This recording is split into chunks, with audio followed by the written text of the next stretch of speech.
Hi, Alex. Thank you so much for joining the UKAI Women in AI podcast today. I would love for you to introduce yourself to the people watching and listening. Well, thank you ever so much for inviting me to be part of it. My name is Alex Smith. I am the CEO of Future Plus, which is a SaaS-based sustainability management reporting platform, and we also have a consultancy as well. hmm What inspired you to uh, start your career or sort of follow this career path? Yeah, so I have had not the most linear of journeys. It's had quite a few twists and turns over the years, and there is a running joke in the office that I've had many jobs over the years, but all sort of have led to where I am now, and all sort of been really valuable in very different ways. But essentially, I spent the first 10 years of my life working in hospitality, with sustainability actually running through what I was doing. So I used to work for a group of restaurants, and I've spent most of my time trying to convince them to have more sustainable action. So nothing in my job title, but that's where my sort of interest lay. And then I ended up being the number one employee for the Sustainable Restaurant Association, Wow. which through some various twists and turns, I ended up spending nearly 10 years working in sport and sailing. Working for a variety of different organizations in the sailing world, from sort of the rock star racer end of people racing on sort of fast cats in sort of stadium settings, to around the world yacht race that took everyday people around the world, to a charity that took injured servicemen and women out and rehabilitated them through the work that they did on a race yacht against able-bodied crews. But again, my interest throughout all of that was the impact that it had and the sustainability side of what it was doing. And that led me to having conversations around what sustainability meant, how to make it approachable and accessible for organizations, and what we could do to bring that all together and make it a very implementable version of sustainability, and take away the complexity of what that world looked like. Whilst I was also working on a program trying to carbon map the world's oceans, which unfortunately COVID put a bit of a hiccup into. And through that, it ended me up at Future Plus, and I've been there now for 4 years. 4.5 years, I think it is, trying to bring all of those skills of working with businesses in a very practical sense, in a very strategic sense, and building sustainability and impact into what they do on a daily basis. Fascinating. You're right, went through lots of different c- career journeys within your one career. Um, what would you say have been sort of the key challenges that you faced, and how did you overcome those challenges? Yeah, I think probably one of the clear challenges is that it hasn't been linear. That quite often I've had to have conversations with people about why I want to do something or where that comes from. Um, and moving between industries, sort of gaining a credibility and a responsibility and accountability in all of those industries that I've gone into. I think one of the opportunities that it's given me is I've just seen so many different ways of working, and on a sort of small scale, working for SMEs and startups, working for sort of global organizations. It gives you a real appreciation of what works well. I've worked in different parts of the world, so seeing how different cultures and different business cultures work, and how they move things forward. So whilst there's been sort of lots of challenges in sort of moving and shaping, and part of that, I am classically have taken time off maternity leave, struggled to get back into work after what that looked like, sort of had pivoted into industries that sort of felt like it was something slightly more welcoming and that I could manage when I had two young children. So there's sort of been very strategic moves for me through businesses, because I wanted to learn more about something, or work in an industry, or work with a particular group on some projects. And then there have been others where it's been a little bit of good luck, sometimes a little bit of potluck, and work, having to pivot and sort of work in the scenarios that I've been in. hmm in your you said challenges of managing your family life with work life. A lot of women face this challenge. Um, were there any kind of techniques or methods that you use to keep you focused, keep yourself focused? Oh God, I'd love to say that I was good at this, but I think probably like a lot of mothers, head down resilience of really pushing through. And when my children were very young, I was a single mum for a couple of years, and sort of found myself, having a huge amount of responsibility to, with the kids, and also trying to sort of restart a career, I suppose, after maternity leave, having moved and become a single mother, and having that responsibility. I think what it gives you is an ability, whether you like it or not, to be organized, structured, to turn up no matter what, and also to really understand what is a problem and what isn't, which I think is something that's really valuable, especially in the job that I do now as a CEO, having a team that sort of worry about things, or not everything is as big an issue as you necessarily think. It gives you an ability to really prioritize, and see things for what they are, over that period of time. And I think being a parent, full stop, helps you do that. I think being a single parent, definitely in the early days, helps with that process. I'm really lucky. My children are now teenagers. Well, I say very lucky. They are teenagers now, and so they're a little bit more capable of looking after themselves on a daily basis, which has given me an opportunity to sort of spend more time. And I commute to London, and can spend more time with the team. But it really does give you that ability to focus really heavily in on what matters at any point, and really sort of move forward with a resilience, I think, that maybe you don't have if you don't have that sort of wider responsibility outside of being at work. Mm-hmm. What do you think people should really take into account when they want to ensure sustainability in the age of AI? Yeah, I think that's a really good question. And I think it's something that lots of companies are bumping up to right now. It always reminds me of the classic Jurassic Park quote, which, I don't often look to Jurassic Park for inspiration, but just because we can, should we? Which I always think comes into AI. We predominantly work with SMEs, with small, medium-sized companies. And I think there is a huge amount of fear around what AI means, on multiple levels. There is the sort of how does it affect things like net zero pledges that I've made? If I start using AI, what does that look like to the energy consumption and my scope 3? I think there is worries for workers about whether or not that they will have roles in the future. We have companies come and speak to us about bias and fairness and social justice that exists within, recruitment platforms, or employee sort of recognition programs, for example. If we're going to start to use AI, how do we know that it's not got bias built in? I think there's a really tight connection around sustainability and AI with the problems or the challenges that it's had over the years. And sustainability, having been around for just a wee bit longer, or at least sort of embedded into companies, has kind of got a head start on it. But effectively, it's all around governance, people, regulation, expectation, stakeholder management, of really understanding what that looks like. And I think sustainability and AI are going to come up very close with each other over the next few years, as businesses really start to understand what that means for them, what an ethical AI policy looks like, how, when, why, what they do, who they're working with, what their sort of wider ecosystem of using that looks like. So it's a conversation that we're having with a lot of businesses at the moment. And I think there's going to be a real sort of sharp point to it over 2026. Mm-hmm.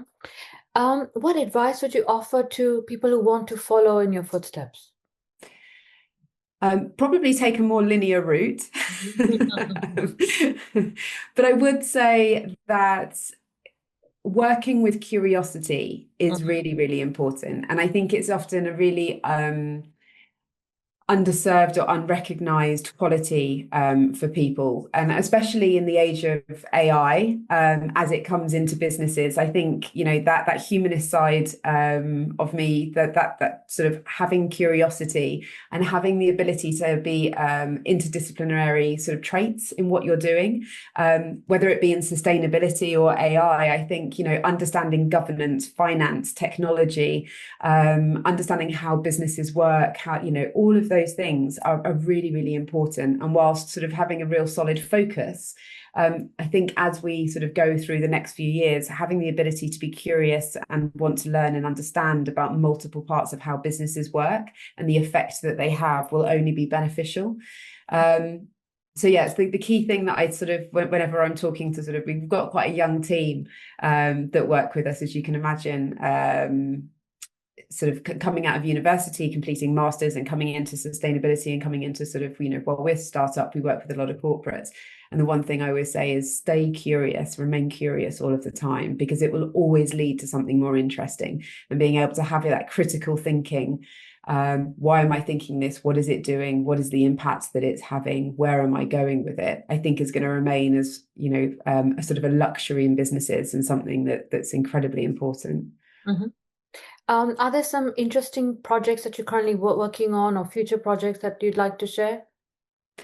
Yeah, I mean, I can give a little bit of background about sort of what we do and how we do it, but which probably gives a little bit of a sort of initial sort of structure of how Future Plus works. But we focus on sort of a broad church of sustainability. So we look at climate, environment, social, economic, and diversity and inclusion indicators. And whenever we're working with an organization, even if they've got to focus on one particular area, we try to sort of broaden it out and say, look, every single decision you make is going to have an effect or an impact on another area. And sometimes it might be small, sometimes it might be large, sometimes it might be positive or negative, but understanding what that looks like is really important for a business to move forward with its sustainability, which again probably aligns quite nicely with AI. But what we also focus on is progress over perfection. So we have the ability to quantify ambition through our platform. So it's very much not necessarily where you are, but where do you want to get to, and how can we get you there in the most positive way possible, whilst understanding what that looks like across risk and resilience and your sustainability actions. And so because of that sort of broad church that we look at in regards to sustainability, we are really lucky to work on some everyday projects, you know, businesses just wanting to do a little bit better because they want to be able to communicate what they're doing. But we also get to work on some quite sort of innovative projects in different places around the world. So something we've been working on with a cohort through Innovate UK is an AI project actually called Bridge AI, where we're working with Nestle, Google, FairShare, a company called Bristol Superlight, Howard Tennant's Logistics, and it's looking at how AI can reduce the quantity of food surplus within the food manufacturing industry, using AI to recognize what is and what isn't waste, sort it properly, and then transport it to where it's needed most within food banks around the UK. And that's been a really, really interesting project because it's got all of the complications and all of the complexity that you would imagine, and then a whole nother level of stuff, you know, that we have learned over a period of time around food surplus, what that looks like, how it works, you know, how complicated it is when you can't just give something because you think it's a good idea. You've really got to understand the nutritional, the allergy possibilities, how to get it to places, what the most efficient way to move it, who needs it at any particular time. So yeah, really lucky to work on projects like that. And our role within it is to both understand what would make this project successful. So starting at the very beginning of what would make this impactful and what does impactful look like, but then also the measurement and the management of that over a period of time, over the period of the project, to make sure that that is correct all of the time. And we go back to if you can't measure it, you can't manage it, and if you can't manage it and you don't know it, then you're never going to be able to improve it. So it's a really nice project for us to sort of come across these very innovative problems, these challenges, but also work with some of the most amazing companies ahead of their game in the industry, but also work with startups and SMEs that can pivot and really come up with new and fresh ideas and feed quite exciting ideas into the system. Mm, that's fascinating. And you're right, AI, if it's going to be successful in the long term, it has to be sustainable. Data centers will need to use sustainable sources of energy. And companies will need to look at, that they are educating and upskilling their workforce, but they're using AI and adopting it in a sustainable manner. Um, what do you see yourself doing in the next 5 years, and what sort of legacy would you like to leave behind?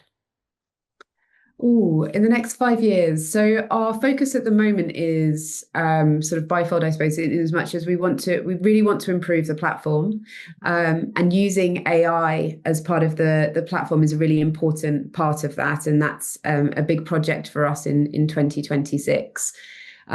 We talk about about ourselves as sort of guided SaaS or hybrid SaaS. Mhm. So whilst it is a SaaS platform, you always get a human. Because we think tech is brilliant. AI, as you said yourself, it's not inherently sustainable or unsustainable.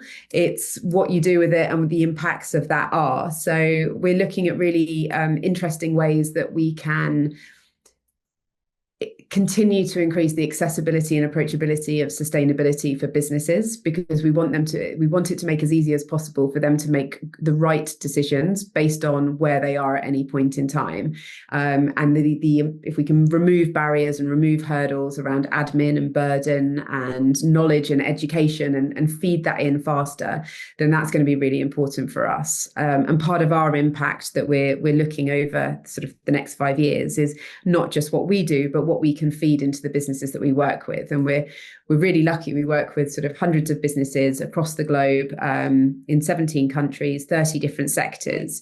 And so every time that we can help a business become more sustainable, what we tend to find is that feeds into their ecosystem and it starts to become a standard, and sort of the tide rises with everyone. So a huge development of the platform over a period of time, using AI to make that as accessible as possible. And then also to use our team and the humans that we have within the organization to the best ability as possible. So, recognizing where AI is brilliant is going to be really important for us over the next few years, and recognizing where AI isn't as great and humans are absolutely brilliant, and sort of placing them in at the right time, and sort of increasing the quality of the work that we do, the education that we give, the skills that we're sharing, the support that we can provide SMEs over, globally over the next few years is going to be a really important step for us.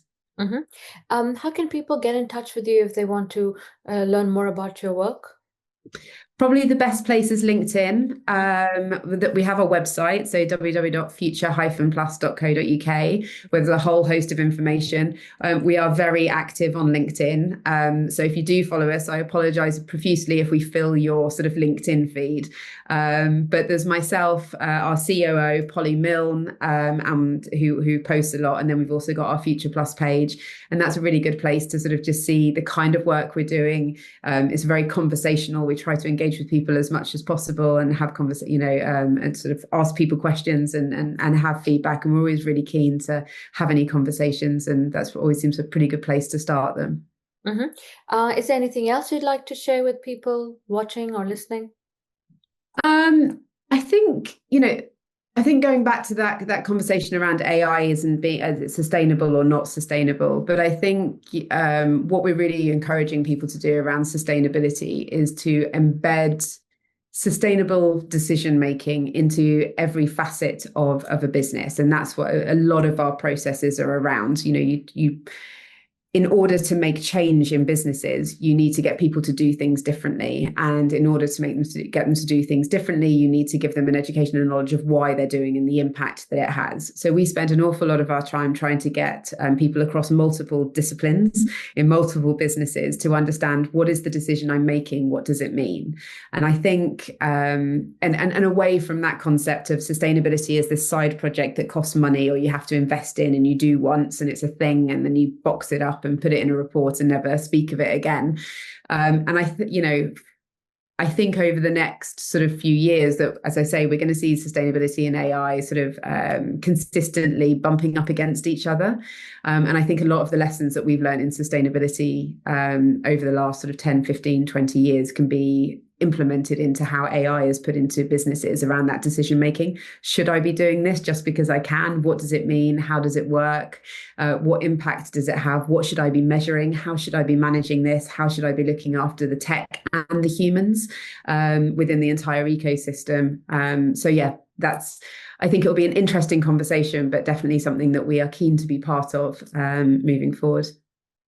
Thank you so much, Alex, for joining us and for sharing your knowledge and your experience with us. Thank you. Thank you so much, Sarah.